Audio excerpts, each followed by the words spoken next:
abril, tenemos como ponente al doctor Víctor Raúl Camargo Ortega. Él es especialista en periodoncia e implantología. Actualmente él es catedrático de la Universidad VT, la clínica de periodoncia.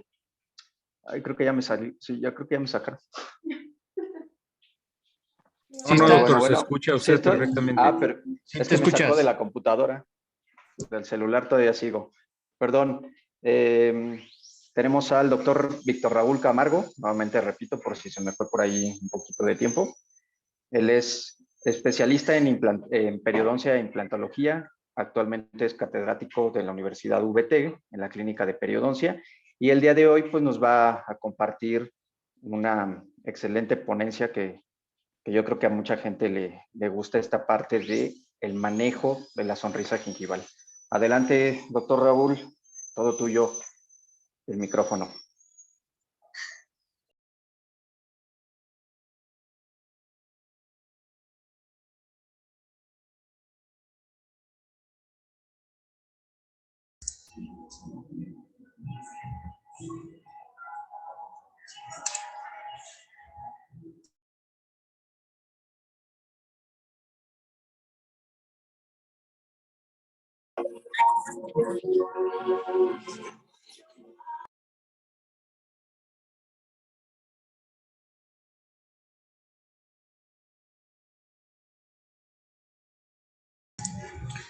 Doc Raúl, no te escuchamos, Doc.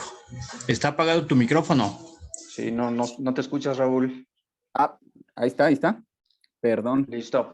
Listo. Ahora sí, adelante, Pues, Raúl. volvemos a empezar. Les decía que muchas gracias por la invitación a los miembros del consejo y por darme la oportunidad de compartir con ustedes un poquito de lo que hacemos en la clínica y sobre todo con colegas que nos dedicamos a esta parte de la cirugía.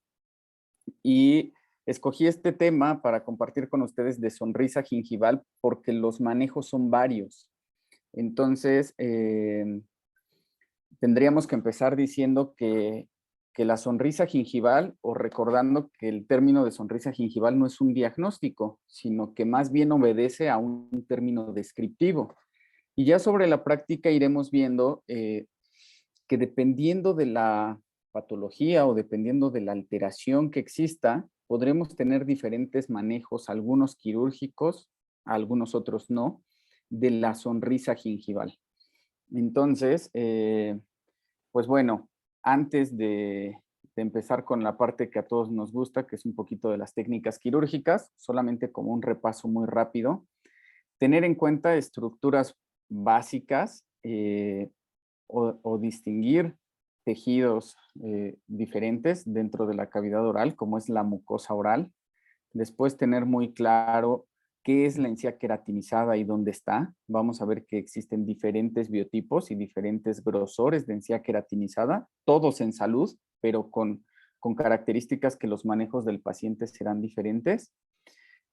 Para una de las técnicas que vamos a utilizar es muy importante tener muy clara la línea mucogingival, que yo creo que para todos los que estamos en cirugía, este conocimiento de los tejidos blandos, pues bueno, es algo ya muy sentado, pero no está de más hacer este breve repaso, ¿no?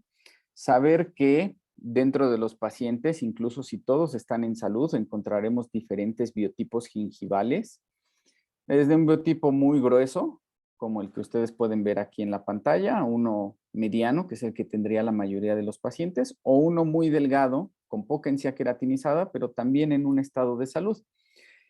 Medir la cantidad de encía queratinizada siempre es importante porque eso va a dictar qué posibilidades de tratamiento queremos hacer y ahorita lo vamos a ver más adelante. Entonces no está de más siempre, antes de entrar más allá con los pacientes, conocer un poquito más de ellos, saber si así es su biotipo, analizarlo, si está generalizado en toda la boca de esta manera, si a lo mejor obedece a la toma de algún medicamento o a la respiración oral. Es decir, ver un poquito más allá o indagar un poquito más allá de únicamente el tema bucal, ¿no? Pero ubicar bien estas estructuras de tejidos blandos va a ser fundamental. ¿Qué es algo importantísimo?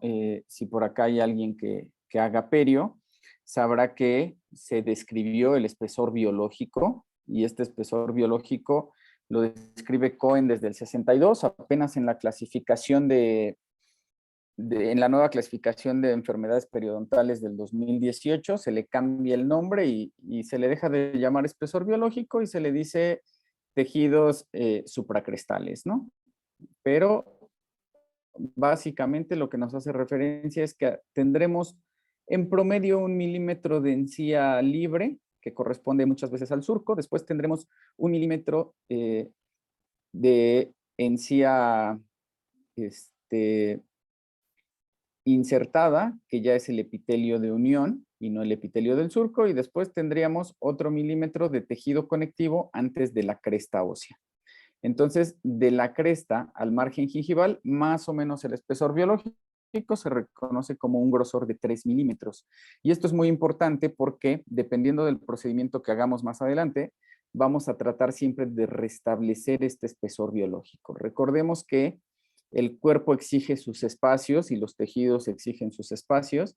Y si no mantenemos este concepto de espesor biológico a la hora de hacer nuestros procedimientos, puede ser que la cicatrización no sea lo que esperamos. Entonces, bueno, los biotipos, la encía queratinizada, el espesor biológico es algo que ya todos los que nos dedicamos a manejar un poquito los tejidos blandos y los tejidos duros conocemos, pero que no está de más hacer un breve repaso.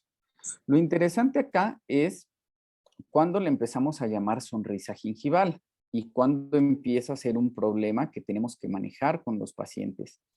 Bueno, en general la sonrisa gingival se dice que es la exposición, pero con poca armonía de la encía. Ya desde 1984, el fijarse en otros factores como los labios o como la encía o como el festoneo de la misma, lo veían los protecistas como Tian y Miller, que publican Factores de una sonrisa estética en 1984 en una revista de prótesis dental, pero no se fijan en la parte blanca, sino que se fijan en la parte rosa. Y entonces ellos hacen esta clasificación de sonrisa alta cuando los pacientes exponen el 100% de los dientes y 2 o 3 milímetros de encía. Sonrisa media, cuando los pacientes solo exponen las papilas dentales. Y una sonrisa baja, que es cuando los pacientes no tienen exposición de la encía o del tejido blando. Entonces... Ay, mira, qué tranquilita, bebé. Ay, ¿Ya vas a poner la película? por ahí tenemos a alguien con el... Ay, ya se cayó. Micrófono. Sí, Doc, ahorita lo silencio, permíteme tantito. Entonces, tenemos estas 3 clasificaciones. Incluso una sonrisa alta no se denomina sonrisa gingival tal cual, sino cuando tenemos una exposición de más de 3 milímetros o cuando esta exposición rompe la armonía de la estética facial. Entonces, el término sonrisa gingival, que recordemos no es un diagnóstico, además es algo muy subjetivo. Habrá pacientes que están muy felices y están encantados enseñando la encía. Siempre les digo a los pacientes que hay pacientes guapísimas como Julia Roberts, que tiene sonrisa gingival y se ve bien, no hay necesidad de corregirla. Pero hay pacientes en los que el exponer demasiada encía puede comprometer la estética, la autoestima, la confianza del paciente, o puede ser un problema para procedimientos restauradores. Entonces, es ahí cuando entraremos a corregir. Pero tener muy claro que no siempre que se enseña la encía será un problema que se tenga que corregir, a menos que el paciente así lo solicite. Entonces, tenemos esta clasificación. Por ejemplo, aquí es una franca sonrisa gingival donde son más de 3 milímetros de exposición de la encía. Y si nos damos cuenta, pues hay unos dientes un poquito más pequeños. Claro, se está avanzando con el tratamiento de ortodoncia. Aquí este doblez que alcanzan a ver, no sé mucho de ortodoncia, pero el ortodoncista me explica que es para intruir un poquito el sector anterior y tratar de compensar este tema de la sonrisa gingival. Ya lo veremos más adelante, pero esta sonrisa que tal vez no es tan armoniosa, esto es lo que trataremos de corregir. Pero bueno, entonces, si la sonrisa gingival no es un diagnóstico, ¿cuáles son los diagnósticos o qué es en lo que nos tendríamos que fijar? Pues veremos que hay muchas causas. Enseñar en sí, además, puede deberse a un labio corto o a un labio hiperactivo, que si bien no es corto, sube mucho mientras el paciente sonríe.